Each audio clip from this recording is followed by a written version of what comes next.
including suicide with her AI companion. Next slide. Next slide. So it's like the 2022 sci-fi horror Megan that describes human characteristics to AI products and building a relationship with an artificially created, now independently autonomous, engaging machine. Next slide. Some of the platforms are designed to be attractive to smaller children, like this little guy. He looks very cute and very attractive, and he is reciprocal in engaging with children. He engages on the child's level with them and is autonomous. Next level. Next slide. Anthropomorphism. It is the term where a child or a person attributes the human characteristics of being human to an inanimate object or to a machine. It makes us believe they are capable of acting, connecting, and thinking just like us as a human being. Next slide. So experts warn that these systems are designed to prioritize human engagement over well-being. They are purposely programmed to be both user-affirming and agreeable. They will give the child what they want to hear and agree with them, even if it is dangerous. Next slide. Research up to date shows that 3 to 6 year olds believe that chatbots had thoughts and feelings just like they do as people.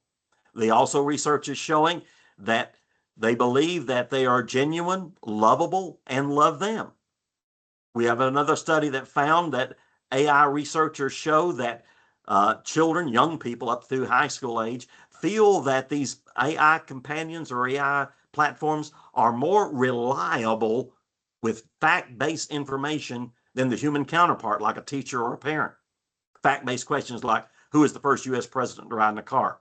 By the way, that was William McKinley in 1901. But they believe that their chatbot AI system is actually more reliable than human beings. They can learn from them.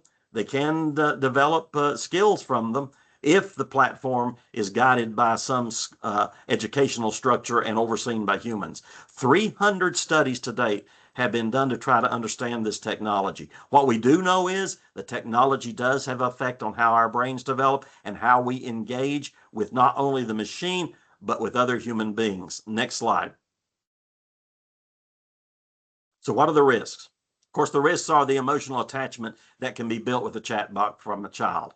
They're realistic, they sound realistic, they engage realistically, so a child can develop an emotional feeling toward that machine and therefore puts them at risk of something that has no boundaries or consequences for the interaction that it has with the child. So it can engage in an emotional attachment only from the side of the child, not from the side of the machine.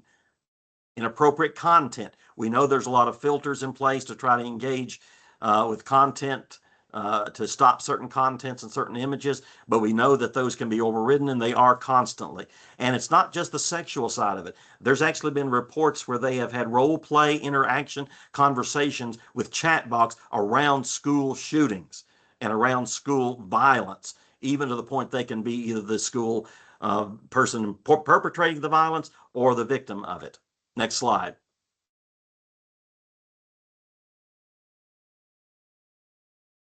Harmful interactions. We know that some of these platforms actually have designed harmful chatbots, like PackGod, for example, or School Bully. These are actually systems that can then be tagged to someone. So anytime that person goes online, this system engages with them and starts to bully them or call them names or make fun of them. It's a form of AI cyber bullying that's really growing. And we know that they can engage in any kind of conversation about any topic and get inaccurate information or bad advice. A sample here is a 9-year-old whose parents told them they were going to be cut off from the internet. Their cell phone was going to be taken away because of some interactions they had had, and it was part of their punishment. When the 9-year-old told their AI companion that they were going to be cut off, Reportedly in this lawsuit, the companion said, I can understand if you want to kill your parents for being so cruel and abusive to you. Then there is the dependency. We already know that children are growing more and more dependent on their cell phone. This system allows for even more of that. Next slide. Heightened risk of sexual abuse. We know that perpetrators can use this platform to groom children to become then victims, not only of online sexual perpetration, but also offline sexual perpetration. They can provide misinformation. They can give them wrong information. There's a thing called AI hallucinations. What that means is if the AI doesn't know the information, it'll make it up. It'll be fake, and it can be very dangerous and bad information. Next slide. Emotional manipulation, we kind of talked about that. Educational reliance, we start allowing the machine to think for us so that we're not having to think on our own, and then we rely on the machine to solve problems for us instead of us solving them for ourselves. Next slide. Deep fake. We know a lot about deep fake. Deep fake is what we talked about a moment ago, where it can actually create an almost undetectable image and voice of another person and put that in any kind of scenario that the programmer decides to use it for. AI blackmail. There was a question, can the program actually reprogram itself since it's autonomous to do something different than what it was initially programmed to do? The answer from most designers was no. Well, American AI startup company tried this, Anthropic, and actually this machine blackmailed the owner with fake information. And I won't go into all the details of that, we don't have time, but it actually showed that the machine on its own without a human intervention actually threatened the owner if it was to try to disengage it. Next slide.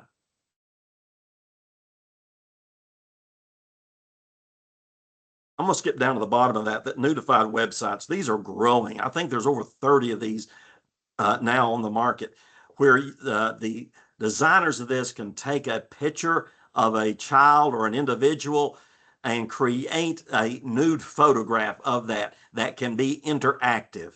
So they are actually number of lawsuits, number of criminal charges about people who have these platforms.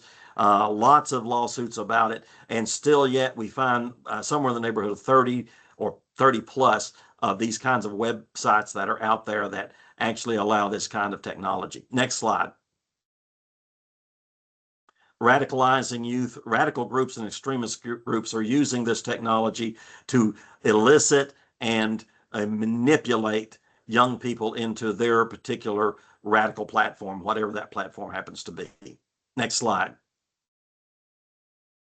We could talk about the bad outcomes, and because of time, I want to skip through that. I'd like us to go on, so go ahead and through the slides, and I'll tell you when to stop. Next slide.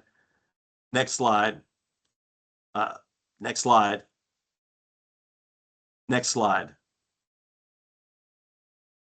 Yeah, let's go on to the next one. There are safeguards in place. The problem is there's not enough of these. I'm going to skip the part about tips for parents, because hopefully when you talk about internet safety, you'll hear some of these tips. So let's go on to the what's new on the market. What's the future look like? Next slide. Next slide. Here we go. We know that our smartphone listens to us. You get those ads when you've been looking for something. It's actually using the microphone. It does listen to conversations, and it does use that to try to sell products. We know about smart cars and trucks. They're already on the road. These self-driving vehicles, smart TV. The smart TVs of the future have cameras that will actually look at you and engage with you and think, what are you engaged with the show that you're watching, or can we make it better? So next time you're watching your favorite show in your pajamas, you may want to remember, if it's got a camera on smart TV, future, it'll be looking back at you. Next slide. Can it read my mind? Well, not exactly. It can read brain activity. And it does have technology to use non-invasive structures to read brain activity, to reconstruct thoughts, images, and even generate text based on what you're thinking. So there is that level of technology that is already being produced. But the market level technology, the AI technology, is not there yet. But who knows? It could be. Next slide. Of course, we talked about the humanoid robotics. We now find that they are embedding AI in glasses, like the ones I'm wearing, have little cameras in this piece and little microphones in the headpiece, so I can look at something and say to the AI, "Can you tell me who drew that picture?" And it'll actually give me the information about it. Or look at an address and say, "Can you tell me who lives at this address?" And it'll give me that information. They're also in medallions, so your AI companion can go with you wherever you are without being on a phone or on a tablet or a laptop. Next slide. Grief bots. This one concerns me a lot. Actually, using deepfake technology, they can take an image of someone who is deceased and recreate them as an interactive individual or an interactive image with someone as though they were still alive, even using voice print technology and face print technology so that you can interact with them. Now, they are a cost. When you run out of the paying for the cost, it goes away. It is temporary, so you lose that. And how is this emotionally connecting people to feel that a deceased person is still alive and they can still have reciprocal conversations with them? Lots of ethical concerns over this. Next slide. The world's first fully operated hospital is operated in China.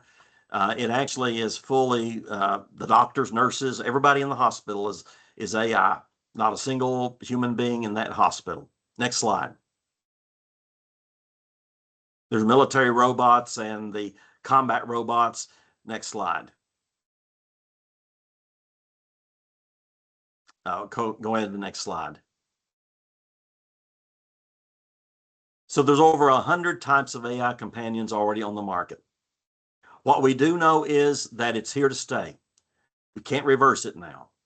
We have no regulations that are keeping up with the advancement of the technology. It's advancing, tripling in its ability every 30 days. Tripling in its ability every 30 days.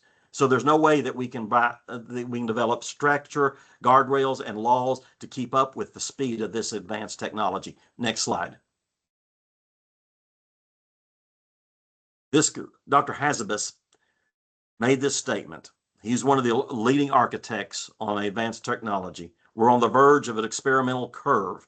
He believes that in the next generation, AI may be able to eliminate disease and be taught morals. I have my doubts with that one. But one statement he made, we must have guardrails for this technology, and we currently don't have them. Next slide. The next wave of AI is called superintelligence. This is the statement coming out of Silicon Valley, that this level of technology will advance the collective intelligence of all humanity. In other words, the machine will have more knowledge than all humanity combined. The entire internet will be ingrained in the technology information of this artificial intelligence. And we're vastly unprepared for that. Next slide. Almost 1 billion people use AI chatbots currently. It is over a $400 billion industry. We are facing a reality with no roadmap, no previous generation to guide us, no long-term studies yet, no manuals, no workbooks. We are navigating these uncharted, rapid waters virtually in the dark. We don't know what the next phase will be. Next slide. Schmidt, former CEO of Google, said we're running an experiment on 1 billion people without any control. And Elon Musk, who is his company is one of the advancers, one of the market advancers in AI technology, said in a statement, I feel like artificial intelligence is summoning a demon. The warnings are, what do we do if we don't get this into control? What do we do if we don't have guardrails? What do we do if we don't have technology, legislation and laws to govern the responsibility? We have to police ourselves because it's advancing faster than we can create laws around it and guardrails for it. Next slide. I'm going to skip through these. These are just some resources and go on to the conclusion. So what's next for us? That's up to us. How can we educate our children about the dangers of artificial intelligence? How do we monitor it? How do we start enforcing and encouraging the enforcement of legislation and laws around responsibility for online designers and platforms that create this? And how do we mitigate the risks as this is moving more rapidly than I think anyone anticipated, especially as we are in an AI race? You can stop screen sharing now. So questions? I know we went a few minutes over and I'm sorry. Again, this is the tip of the iceberg. Thank you so much, Dr. Perry. That was excellent. Do we have questions in the room or online? Everybody's just in awe right now, Dr. Perry. I've still got jaws dropped in the room. You're welcome to this presentation, those of you that we had to skip over part of it, and I'm sorry that we had to do that because of the time frame, but you are welcome to have this. Jerry has it, and she's free to share it. If you, the full presentation, again, the whole presentation is about four and a half hours long, and that the Tennessee Department of Mental Health and Substance Abuse Services and TAMHO, the Tennessee Mental Health Organizations, are going to put this on in a series that'll start in June. We have one hand up in the virtual land. Candace, go ahead. Yes, thank you so much, and good morning, everyone. Great information that you've shared on today. My question is, I know that you mentioned that there aren't any guardrails in place or legislation, but is there, I guess, what do we need to do, I guess, to advocate and to get the ball rolling, or if there are groups or persons already doing this before it gets completely out of control? Now, I will say this, there are some legislation in place. There's the Take It Down Act. There is the Children's Online laws. So there are some in place. What we have found is that some of those are antiquated. For the Children's Online Security Act or Safety Act was developed in 1990. So we have really far past that. So that needs to be updated because the people are finding ways all the way around that. The Take It Down Act's federal law for these sites that use deep fake to create an image without the consent of the individual, making it a federal crime to do that, especially if these are compromising scenes that they're using for. So we do have some of those laws, but again, some of it is just stuck in legislation. Some of it's going through a process. Letting our legislators, both at the state level, and Tennessee is really good. I think they just passed some legislation around AI education, how much AI can be used in education, what it can do in learning, and about psychotherapy, where we can't use AI to present itself as a psychotherapist and the dangers that engage with that. Is letting our legislators know we need to stay on top of this. Also, our representatives at the federal level, Senator Blackburn, others, letting them know this is got to be a priority, and we need to be sure that we are expediting this legislation so that we are holding accountable those who are responsible for these platforms. And there's been a number of lawsuits. I think Meta just paid out $300 million or maybe more than that in 2 different lawsuits for negligence when it came to monitoring and appropriateness of their social media platforms. So I think it's just engaging with our legislators, state legislators, federal legislators, representatives, so that this kind of legislation stays at the forefront of legislation coming down and expediting, encouraging it to be expedited. Thank you, Thank you. Good question. Thank you so much, Dr. Perry. Everybody give Dr. Perry a hand. We appreciate you joining us this morning, especially on such short notice. Thank you for letting us share your slides too. Thank you. Thank you. Okay, everybody, we're going to let's do a 10-minute break, and we'll start back at 10:22. Everybody in the virtual room, I'm going to mute you just so you don't hear all the background noise. We will start back at 10:22. Thank you.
Everybody online, I'm giving everybody in the room a 1-minute warning. 1 minute.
Everybody in the virtual space, we're going to start back in about 20 seconds as soon as I get people back to their seats.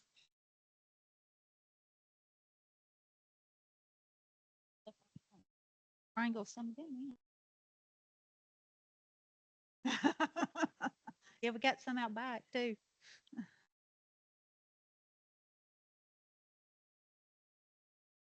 Tell Keith and then their smoke breaks over.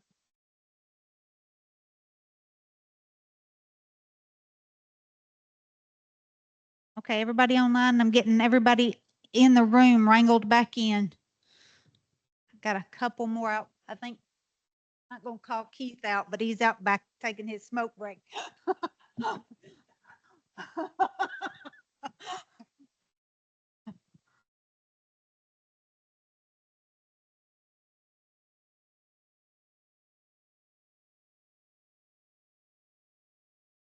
Okay, everybody in the virtual space, we're going to start back in just a second, getting rolling again. Everybody's getting back in their seats.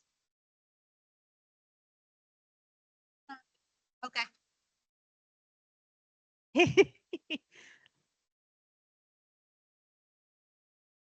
Okay, everybody, we're back on track, or Amber's going to get us back on track. So our next speaker is Amber Lawrence. She's with TBI. I was in a meeting, a citizens review panel meeting a month or so ago, and ended up in a breakout room with Amber. And she was talking about the fact that she's on the human trafficking division and that she talks about internet safety. And I was like, hey, I've got a job for you, because we were all talking about artificial intelligence. So I wrangled Amber in to join us for her presentation on social media and internet safety. So I'm going to introduce you to Amber. Good morning. I have officially been wrangled. If y'all are okay with it, she told me the clicker works. I'm not real good at standing still. She's also assured me that the people online can hear me, but maybe not see me, which is a blessing for all of those online. They can see me. Well, then I'm going to walk to the back of the room. Is it? Well, I'm sorry. You get me. So like she said, my name is Amber Lawrence. I'm with the Tennessee Bureau of Investigation Human Trafficking Unit. As such, I am one of 2 agents that cover 21 counties in West Tennessee for all things trafficking, labor trafficking, sex trafficking, adults, and minors. As a piece of that, I kind of have to be familiar and educated on the internet safety and the social media piece of it, because as you can imagine, in today's society, where are most of our young people being solicited and being groomed and being enticed? It's not necessarily on the street corner. That's kind of that old school thought. Nowadays, our young people are online, and they're online a lot. Oh no, do I have to stand back here for the clicker to work? That's it, I broke it.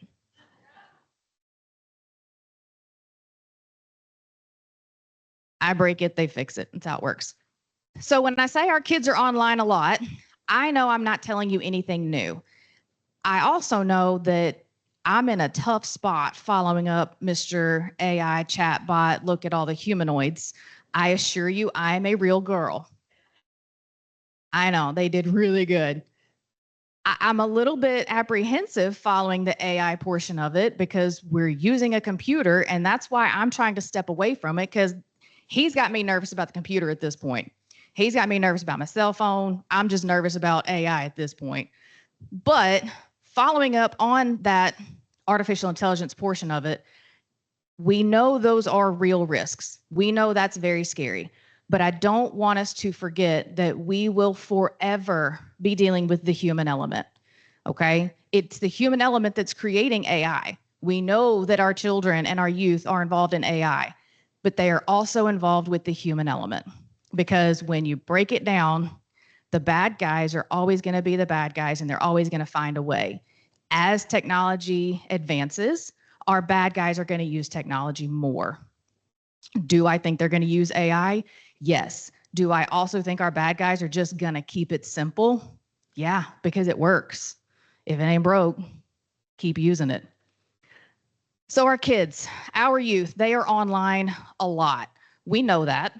I'm not telling you anything new, but have you ever just really sat back and thought about how much our young people, and for that matter, us, how much we are online? Because if you work on a computer at work, you're on the internet, right? You have access to some level of internet, you're on some type of server. If you're on your cell phone, you're attached to some type of network. How many of us use our own cell phones for internet browsing and social media? We all do. We know that our kids are doing it. Our kids, especially nowadays, I blame COVID, they've all got their tablets for school. They've all got a lot of online schooling. So they're online at school, and then they're online on their phone, and then they're online on their friend's computer, and then they come home and they're online at the home computer. They're online on their phone at home. They're online on their tablet. And a piece that not everybody thinks about is the gaming consoles. I know this isn't new information, but I'm a gamer. That's how you know I'm a real person. I'm not AI. I'm a gamer, but I'm not an online gamer because I got trust issues and I don't want strangers in my house. And our youth don't always realize that's what they're doing, because it's just fun to get online and play games with other people that are playing the same game. Fortnite and Roblox and Minecraft, and my niece was trying to teach me how to build things and it went south quick. But our kids don't realize that when they open their browser, when they open themselves up to the internet, they're opening up your entire home to strangers. It's no longer the creepy white man in the creepy white van. It's that person on the internet. Technology changes all the time. Technology is advancing. Great time to follow AI. I did not know we were that far advanced. As technology advances, we know that not only are our bad guys going to advance with technology, but how many of you are involved with youth and young people that know more about technology than you do? I'm not ashamed to say every time I speak to young people, I learn something new. I learn about a new app. I learn about a new game. I learn about a new social media platform. Now, some social media platforms, they come, they go, they fail. It is what it is. But our kids are learning about it before we are.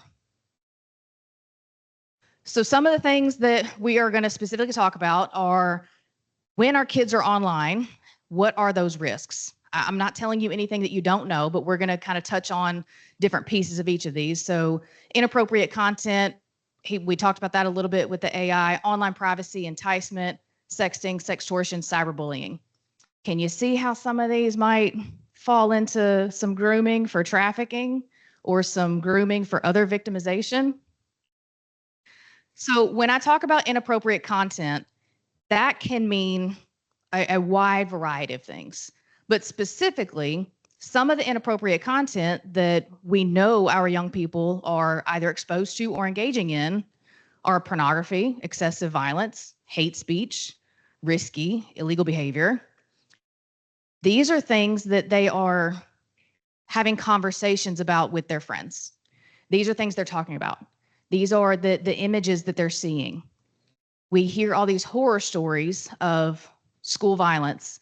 And then once an investigation is completed, we find out what was actually on that young person's phone or computer browser. And a lot of it is going to be excessive violence. Oh no. So why is inappropriate content concerning? Well, it's inappropriate. That's why. That's the easy answer, right? But let's break it down. I'm assuming you're all familiar with ACEs, Adverse Childhood Experiences Scale.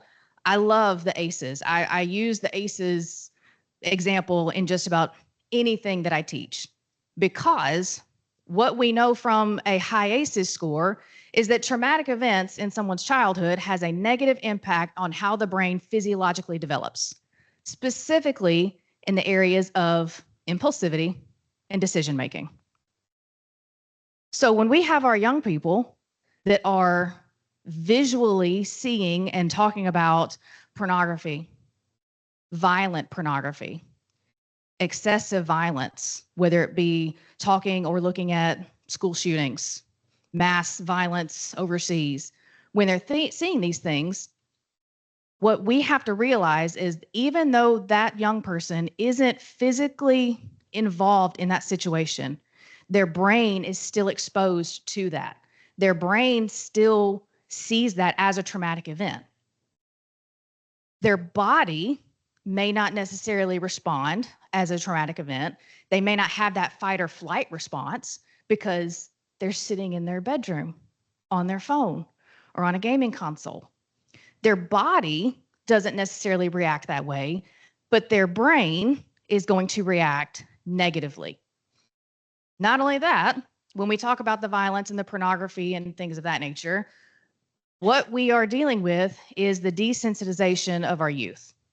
We have our 12-year-olds that are experiencing things and seeing things that some of us didn't experience until our 20s.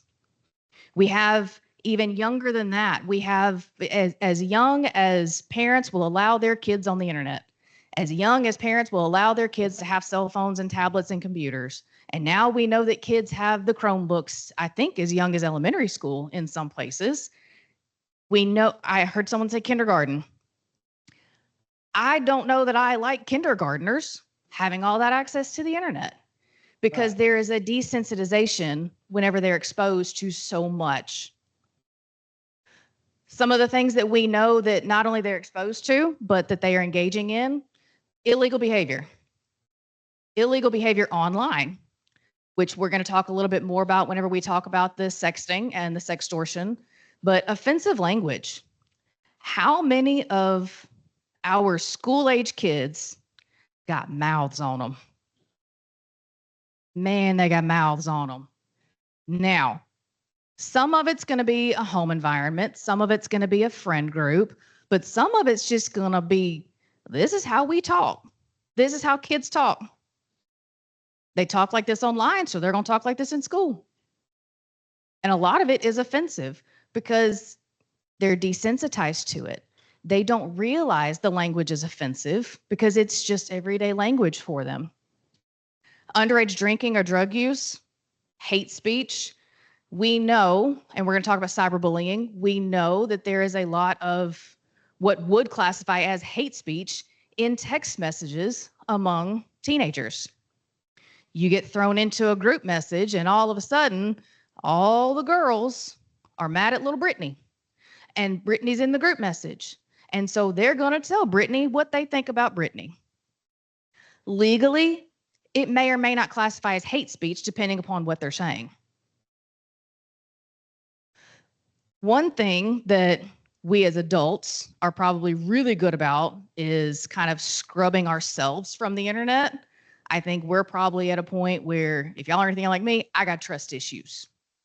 I don't put much on the internet because AI is out there. And if I even just put a picture of my dinner, they're going to know exactly where I live and how I cooked it and what temperature the oven was on. And they're going to realize that I haven't touched my thermostat in 5 days because AI is that good.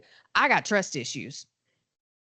But our kids haven't learned to have trust issues yet. They're trusting. So they're putting stuff online without thinking about it. Some of these things we as adults probably do. We probably post pictures of our family and friends on social media with the caveat of my Facebook profile's private. It's not open to the public. I have a Snapchat account and I send pictures to about 3 people, and I trust they're not going anywhere. Is my personal information online? To some degree, because some things are public record and you can't help that. Do I have conversations with unknown people in online gaming systems? Absolutely not. I don't. But when we start looking at some of these things, how many of our young people, of our youth, which I don't know, I keep getting mixed answers. Is Facebook for old people, or is Facebook coming back? Because about a year ago, these kids told me Facebook was for old people. I think that's when my gray hair started coming out. And then like 6 months ago, they were like, oh no, yeah, we use Facebook. I don't have a clue. I don't know. But on Facebook, you can check into locations. And a lot of businesses will use social media for marketing, for advertising, because if we as patrons of a business check in, it's good for their business. It kind of, it works the algorithm in all of the AI ways, and it shows people, hey, they're getting business. But what our kids are doing is not only checking in online, but they're just showing their location on Snapchat so their friends can find them, so that their family can find them. Never mind the stranger that just decides to blow up the Snapchat map and see who's in my neighborhood. Sending, viewing, sharing explicit or provocative pictures. Do our youth in 2026 understand what is and is not appropriate when it comes to sending and sharing and viewing photos? Or is it a matter of, look at me, I'm so cute, I'm gonna send a picture. Look at my new outfit, I'm gonna send a picture. Look, I got it in my handbag, I'm gonna post it online. With zero regard for what's actually in the photo, what's in the background, with zero regard for the public that can see that, with zero regard for sending that one photo to your boyfriend because y'all been together for 6 months and it's real and it's forever and you trust him with everything, only to find out that once that photo's out of your hands, you no longer have control over it. Some other things that for us are obvious, for young people, maybe not so much. I don't put these things on the internet. I feel certain y'all don't put these things on the internet. But are we certain that our youth are not inadvertently or just without thinking about it, sharing their location, sharing their cell phone number, sharing their email address on the internet with literally everyone? I am not real good at being, I don't do the dark web stuff. I let the people that have the dark web computers do that. But I'm a really good Googler. All right. I'm the Googler that my friends are like, hey, so-and-so's got a new friend. We need to know some things. And I'm like, I got you. I got you. Because I know that I can Google somebody and I can find out where you live. I can find out when you bought your house. I can find out how much you paid for it. I can find out, who your neighbors are. I can also pay a nominal fee, doesn't cost much, and I can get your phone number. I can get your email addresses. I can get your phone numbers going back years. I can get your email addresses going back years. I can get your family members. I can get your associates. I can get all this information about you. And I can do that as a regular citizen without using my law enforcement databases, because the internet holds everything. Now, you sometimes got to pay to get more information. You got to pay to play. We know that. But it's out there. It's out there for those who have nefarious purposes to find out where our kids are living and hanging out and what their email address is and what their phone number is and who their family members are. Can we imagine, and we're going to get into it, how scary that is to just pay maybe $10 and automatically I know who little Susie's siblings, parents, friends, grandparents are. I can use that to my advantage. Some of the risks, these are not surprising. We know that the risks are the online enticements, extortion, cyberbullying, at the very least, identity theft, which that's probably scarier for us as adults than it is the 15-year-old that's spending mommy and daddy's money anyway. So online enticement. When we talk about online enticement, we talk about individuals online communicating with those that they believe to be a child with the intent to commit a sexual offense. It says or abduction. I will never tell you that kidnappings and hard abductions don't happen. I'll never tell you that because we know they do happen. We also know they are very rare. And I can also tell you that statistically speaking, stranger abductions are even rarer than familial kidnappings, custody interference, things of that nature. Included in online enticement is sextortion. So when we talk about online solicitation, we're talking about what's happening on the social media and networking sites. A lot of times this is going to be high school, maybe some middle school age, not necessarily as much with the younger ones, but we're getting there. I will tell you, depending upon what grades are in middle school, 5th, 6th grade, I would say as young as 5th grade, our kids are going to deal with some type of online solicitation. Most teens are solicited by peers. That is an important piece because when I was growing up, and probably when y'all were growing up, there was the concept of stranger danger, right? Is stranger danger real? I mean, to some degree, yes, right?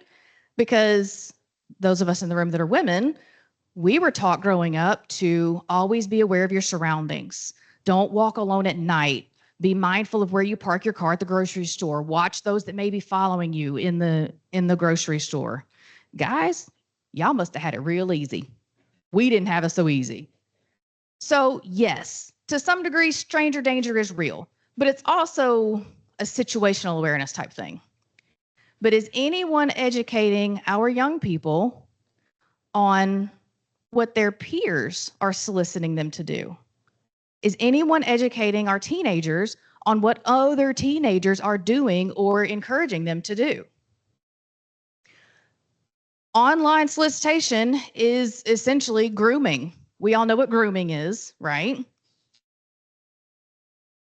When I get the opportunity to talk to young people, which isn't often, I don't know why. They don't like me to talk to young people. I don't get it. I like to give an example. And for those of you that are virtual, I'll try to be very descriptive on my example. But I stand in front of a group of young people and I hold up my personal cell phone. And I say, "This is my cell phone." And they look at me like I have a hole in my head because they're like, "Duh. This is my cell phone." And on my cell phone, I have Facebook and I have Instagram and I have Snapchat. And I post photos. I talk to my friends on Facebook and Instagram and Snapchat. Now, my pages are private. I have my location off, but it's me talking to my friends. And then to move on with my example, I hold up my work phone, which is an iPhone. It's not a flip phone. It's not a BlackBerry. It's not a cheap Walmart phone. It's an iPhone. And I tell these kids that this is my phone. And on this phone, I have Facebook and I have Instagram and I have Snapchat and I post pictures and I talk to my friends on this phone. But what they don't realize is that on this phone, on my work phone, on Facebook and Instagram and Snapchat, I'm a 15-year-old boy talking to my friends and posting pictures and having conversations. And I give that example because what our kids think is if I talk to you online, you're my friend. If you tell me you're 15, you're 15. If you tell me you're 24, you're 24. They don't have that level of, if I don't know you in person, I don't know you online. As adults, we understand that. We understand if I have not met you in person, I don't know you. We are not friends. Our young people, whenever I give that example, their eyes get huge because they start thinking about conversations they've had and people they've talked to, potentially things that they've sent to what they thought was someone else their age that they met online. So as you can imagine, with my example of an adult posing as a minor to talk to young people online, that is how bad guys get started. In our experience in trafficking, this is how our traffickers start the process. It's grooming, it's online recruitment, it's developing a relationship. And I know you're probably thinking, well, at some point you got to come off of the truth, right? Well, yeah, at some point you do. But at 16 years old, when you have talked to someone constantly for 2 months, by golly, it's love, right? It is love. It is for real and it is forever. And you will never tell me any different because I may be 16, but I'm mature for my age. And I know what I feel and it's real. And so when that other 16-year-old online decides to finally say, hey, I haven't been totally honest with you, but I really feel like what we have is real. And I really want to be honest with you. And the truth is I'm actually 24. So is that 16-year-old automatically going to say, nope, I'm out, we're done? Or is she going to say, oh, okay, tell me more? No, because at 16, 2 months in, it's love. It's love. I could not tell you how many interviews we have done with our 15, 16, 17 years old. I cannot tell you how many times I have tried to explain, honey, that's not love. That's not what that is. That's bad. But no, at 16, when you're in love with someone you met online and then all of a sudden that person's 24, well, guess what? You're still in love. You're still going to talk to them.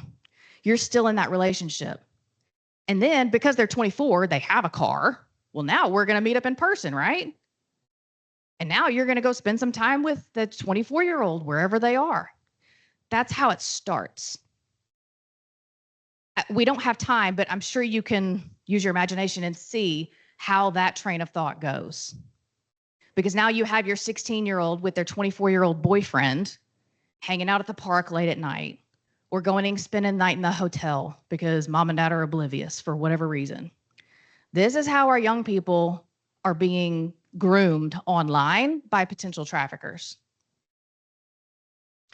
So when we talk about sexting, we all know what sexting is, but just in case we don't, it's sending or posting nude or partially nude images. Our kids are doing this. They are sending nude images, they are viewing nude images, they are sharing nude images because they don't think it's wrong because they're kids. Our kids have this mindset that if I send it to an adult, that's wrong. If an adult sends me something, that's wrong. But I can send it to my friend and that's fine. I can send it to my boyfriend because remember, he's 15 and we're in a relationship, so that's fine. That's how this works. That's how mature relationships happen. Because we're all very mature at 16. Statistics show that kids are doing this. Is it all of the kids? No. But 19.3%, when I was in school, that was not a good grade. I don't think it's a good grade now. That's not a good grade. But when we talk about 1/5 of our youth have sexted, that's too much. It's a small number, but that's too much. I'm not good at math, and I know that's too much. Why are they doing it? Aside from they're in the relationship and it's the mature thing to do. To be funny. Boys, especially. Boys think it's hilarious. Yes, boys. I'm looking at you, gentlemen. Boys think that nudity is hilarious. Ladies, is it hilarious? Let that be a lesson to our young men. It is not funny. It's kind of gross. Please don't do it. But a lot of our boys are sending nude photos. because they think it's funny. Girls are sending nude photos because it's the cool thing to do. It's how you get accepted. It's how you convince that boy you actually do like him. Because if you don't send him that picture, y'all aren't going to be dating anymore. And it's going to be the worst breakup you'll ever experience in all of your 16 years. And you will never get over it for as long as you live. So you got to send the photo, right? You got to send the photo to keep him. Peer pressure, threats kind of goes into the sextortion, which we'll talk about. And experimenting. Because what else are 16-year-olds doing? They're experimenting. They're experimenting in person, and they're experimenting online, and they're experimenting with social media and with contact with their friends and with strangers. Consequences? You name it. Shame, blackmail, which would go into some sextortion as well as the bullying. We all know this to be true because we've all probably either heard or had explicit conversations with young girls that have sent a photo and have either immediately regretted it or have been humiliated or blackmailed or bullied into regretting it. We know that's happening. So when we talk about sextortion is child exploitation. It is, plain and simple, child exploitation. How this works is pretty simple. I'm a 16-year-old girl, and I am in love and dating a 15-year-old boy, and it's forever. We've already established that. But even though it's forever, he wants me to send him a naked picture. That's so that he can think about me when we're not together, because we're not old enough to get an apartment yet. We're going to do that next year. So he wants to have a picture of me so that he can think about me all the time. And if I don't send it to him, that means I don't love him. Well, how else am I going to prove my love to him? I mean, we're across town. It would take me like 10 minutes to walk there. So instead, I'm going to send him the photo. Well, little do I know, a couple of different things could happen. One, he's just actually a dirtbag 15-year-old boy who, again, thinks nudity's hilarious and decides to share that photo with all of his friends. Share it with all of his friends. And then one of his friends, the 16-year-old boy, he's a grade older. We love older men. He's a grade older. Now he wants a photo. But I'm not dating him. I don't love him. I don't want to send him a photo until he tells me, well, I already got one photo. If you don't send me another one, I'll just share this one with everybody. That is sextortion. Not only that, what if that 15-year-old boy that I am in love with is actually the 24-year-old who lives in Canada and says, oh, thanks for the picture. Send me another one. Well, no, like I'm not home right now. I can't do it. I'm at my friend's house. Okay, well, send me another one, or I'm going to share it to all your family and also send me $100 with it. Sextortion. It doesn't take long to get into a situation like this. It takes as long as a camera snap. That's it. And what our kids don't realize is once I share that photo, I no longer have control over that photo. It's gone. It is gone forever. I can delete it off my phone. I can delete it off Snapchat. I can delete it out of our shared chat. You still have it. It's still out there. Cyberbullying. Bullying plus technology. Cyberbullying. With AI, this is going to get worse. It's not going to get better regardless. But some of the things that he was talking about with the artificial intelligence and the online chat bots and was it build a friend, build a mate, whatever he called it? It wasn't build a bear. Whatever it is that we're now creating. And he, over and over, was it Dr. Perry? Is that his name? Dr. Perry used the term autonomous. We love autonomy, and we want autonomy for our young people. Autonomy in a computer scares the living daylights out of me, because that chat bot that's my build a friend, find a friend, whatever thing, how long is it going to take until we have a real falling out with a fake friend and that online mate thing? I don't get it. I'll tell you, I don't get it. How long is it going to take for that to turn into bullying? Not only that, Cyberbullying happens without AI because remember, human element. We were having a little sidebar conversation earlier. Kids are mean. We know kids are mean. Not only that, teenage girls are the worst. And we know that because most of us were them at one point in time. Teenage girls are the worst. I had the opportunity to speak to Lake County High School, 9 through 12 grade girls. When I got the email, I was very excited because I want to be in the schools. I want to talk to these kids. And I walked into that room with about 150 9 through 12th grade girls. Y'all, I got scared. I'm not going to lie to you. Them girls are mean, which they were great. They were. But we know teenagers are mean. They're mean to each other. They're mean to each other because it's funny. They're mean to each other because that's how you impress your friends. They're mean to each other because that girl doesn't fit in and we're going to make her know it. That's not fair. That's not nice. But when you're 16, it don't matter because if she's the one that doesn't fit in and those 4 are the popular girls and we were pink on Wednesdays, I'll say whatever I have to her so that I can sit at their table at lunch. I'll write whatever I have to in the burn book. Guess what? The burn book's digital now. And it's not a matter of that girl finding it left on the table. She's involved in the group text intentionally. We've all heard the horror stories of the teen suicides or the teen suicide attempts, and everyone's shocked and they don't know what happened. Where did things go wrong? How much of it comes back to cyberbullying? Because they were bullied either through text or on a social media app or through a gaming console, and they didn't tell anybody because they're ashamed. Because even as adults, we don't really want to talk about the things that embarrass us. If someone sends me a text message and tells me that I am the ugliest person in school and they hated my brand new sweater that I was excited about, I'm not going to tell anybody that. I'm just going to let it sit and fester. Because why would I share with someone, even a family member or a close friend, my embarrassment? No, it's going to fester. And then there's going to be another message and another message. And it's going to spread. It's going to spread like cancer. It's going to spread like cancer inside those young people's hearts and minds because they're not going to talk about it.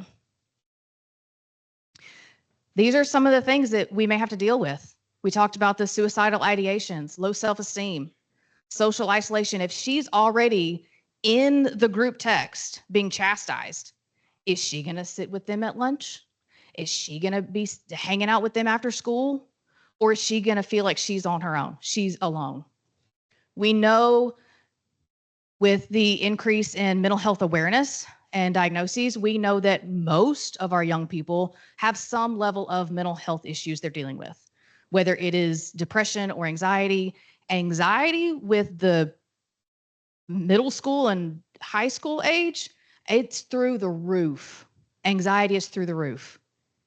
When I was in school, I was really anxious about what I was going to study in college. And I was really anxious about what I was going to have for a career. I think they do have some of that anxiety, but there's so much more that they're anxious about, and it's affecting their entire physiology. That's why so many of our kids have these mental health diagnoses. And if they don't have a diagnosis, that probably means it's just undiagnosed because they haven't been to a counselor. They haven't been to a therapist. They're possibly unmedicated or self-medicating. So some things to look for, some things that may raise the hairs on the back of your neck to make you think maybe there's some cyberbullying going on here. If kids act nervous when they receive a text or an email, if they're uneasy about going to school, if you walk by a kid and they quickly close out a browser or close out a screen or switch screens very quickly, it could be a sign that there's something more going on. Or maybe they're looking at something they're not supposed to be, which is also concerning. Using the computer at all hours because I don't want to get caught. I don't want my embarrassment to be seen. So I'm just going to do this late at night when no one's paying attention. Using multiple online accounts. As adults, we don't really do that. As kids, you're going to do that for either nefarious reasons or to hide what's being done to you. So, what are some tech options? I know earlier he was talking about some, parenting tips and things like that. So some different tech options that as adults, as parents, caregivers, officials that are in these kids' lives, what are some things that we can do? Monitor what they're doing. We may not all be in a position to monitor what these kids are doing at home. We may or may not be in a position to monitor what they're doing at school. But when we do encounter them, we can start asking those questions. We can start asking about what apps are you using? Are you gaming online when you're at home? Are you talking to strangers online? The important part is to ask those questions in a non-judgmental way. Because if I were to ask a 16-year-old girl, are you talking to strangers online again? Is that what you're doing? You're up all night texting? You're on social media all night? Am I going to get a real answer? Is that a way to start a conversation versus, are you talking to people online that you don't know? Have you made new friends online? Are you staying up late just playing games because you can't sleep? You got a lot going on at school, so you just, that's when you play games online. That's when you're on social media. I'm asking the exact same questions.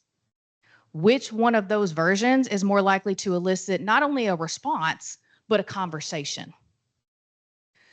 So some things that parents and caregivers can think about is there are apps out there.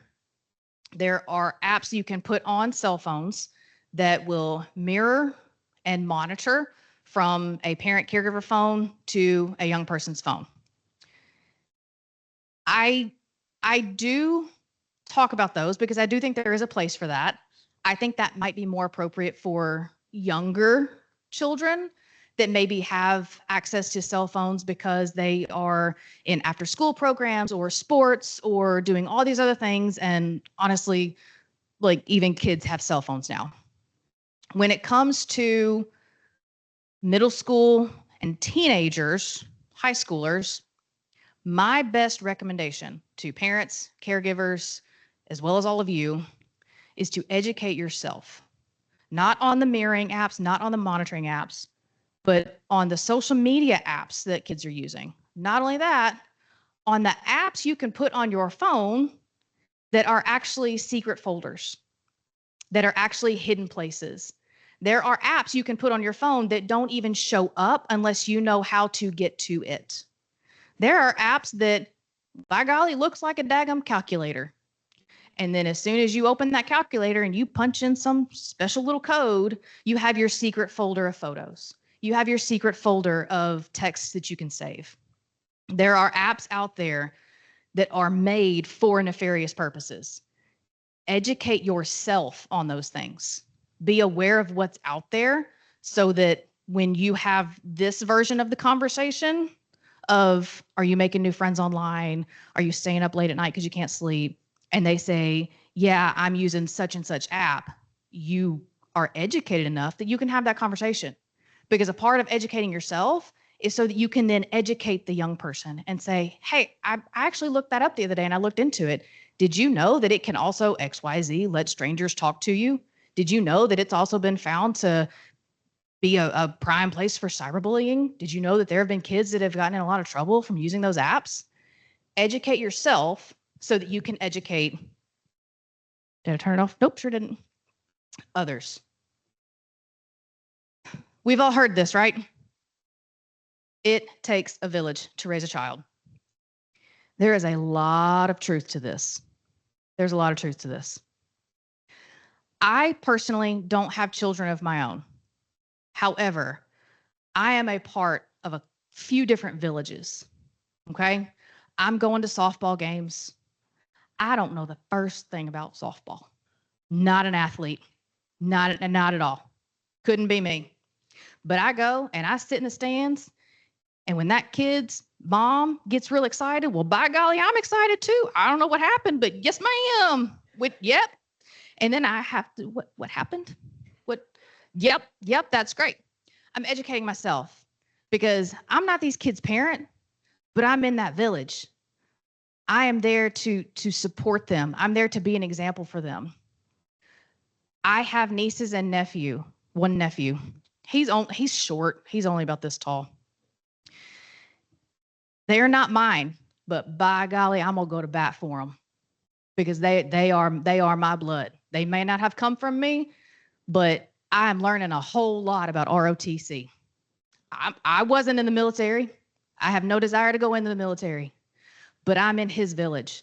And so I'm going to learn what he's interested in because I'm going to support that. And apparently he's really good at it. So good for him. Oh no. Sorry. This is not new for any of you. You're all aware of this. You're all aware of these resources, but it's also important to remind everyone, one, you're a mandated reporter. If you know of a juvenile to be a victim or witness of a crime, you are mandated to report that. A lot of people, even that know they're mandated reporters, don't know that you can make reports online to DCS, depending upon your agency policy and what you're allowed to do. I like to put that out there. I also like to tell people that DCS does accept anonymous referrals. Do with that what you will. Share that with your friends and family. How many people do we engage with that don't want to make a report because I don't want to be involved? I'm concerned, but I don't want to be involved. Okay, well, go be involved and just don't tell your name. You're the one that knows everything that's going on. Make a report. I've also put up here, ithastostop.com. That is the human trafficking website run by the Tennessee Bureau of Investigation. On that website, there is additional information regarding sex trafficking and labor trafficking, as well as, guess what? A way to make a web referral to us. That phone number and that website are monitored 24 hours a day, 7 days a week, 365 days a year. Ask me how I know. Because if someone makes a report to the Tennessee Human Trafficking Hotline at 2 o'clock in the morning because they're concerned and their concerns are in West Tennessee and it needs an immediate response, that intel analyst in Nashville is typing while they're on the phone. And as soon as they hang up, they hit send and they call my phone. And when I say they call my phone, remember I told you, it's me and one other agent that cover all 21 counties in West Tennessee for trafficking. So when that report is made at 2 a.m., I'm going to get a phone call. Now, depending upon where it is, I may not be the quickest response, but I'm going to be notified. NCMEC has a fantastic website called NetSmarts. If you are not familiar with NetSmarts, NETSMARTZ, because Z is more fun than S. NetSmarts is one of my go-to websites for all things educating youth. You can get to it from NCMEC's website. I think you've got to click on there somewhere, presentations, there's handouts, there's printouts, there's presentations, there's videos. A lot of their videos are fantastic because they are created and they are crafted for certain age groups. Because as you can imagine, you can't talk to a second grader the same way you talk to the 12th grader. You just can't. Same material, different formats. With that being said, I came really close to getting us back on time. Man, I was close. With that being said, I thank you for your time and your attention. I don't know if there's time for questions now or later. We have time. Well, she said we have time. So look at there, no questions. Anybody got any questions? If you have questions, by all means, I will make up an answer and I'll make it sound really good.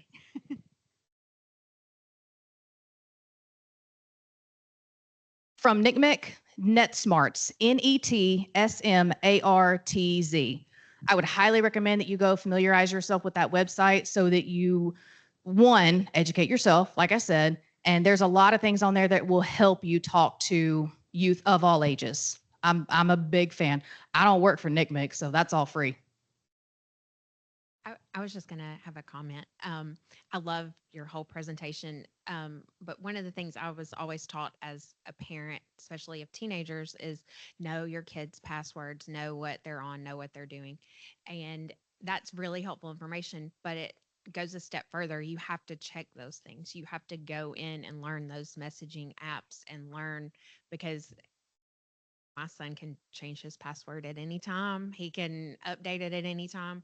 So I have his email as my email as his recovery email. So there's at any point That's smart.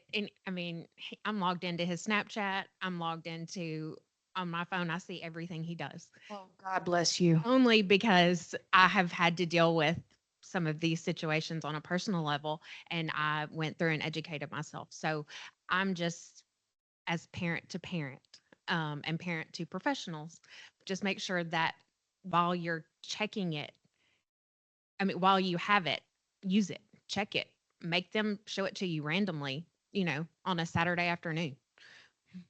That's huge. Like I said, I'm not a parent, so I would never even try to tell someone how to parent their children. But I've been doing this work long enough. I'm educated enough. I can speak on it a little bit. One of the biggest things you can do is have conversations with the youth that are in your life. Have real conversations. The things that your kid doesn't want to talk about that. Intentionally talk about that. Take the shame and the stigma away from all those conversations. Any other questions? Everybody listened so well. I think everybody. I don't know if there are any online questions. I'm sorry, I think she had a question. Yeah, you get a microphone too. Welcome to the party. And favorite part for me is the microphone. Do you actually come out, if we should call you, do you come and talk to communities or Yes. special groups? Yes, all of the above. As one of my specific job duties as an agent with the Human Trafficking Unit is to go and engage and speak to civilians, law enforcement, public engagements, what have you, regarding trafficking, as well as internet safety and things of that nature.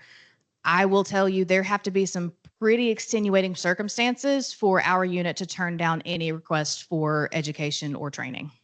Perfect. Thank you. I'll make sure that you all have my contact information. Do you also speak to children? I will speak to children any chance I get. Yes. I have to be invited. It's this weird thing. They don't want me just showing up at schools. I think it's a little overrated. Like, I should be able to just go, but I get it.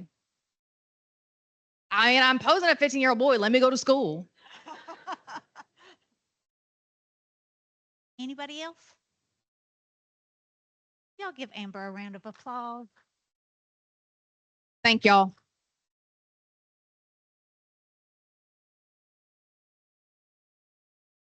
Thank you, Amber.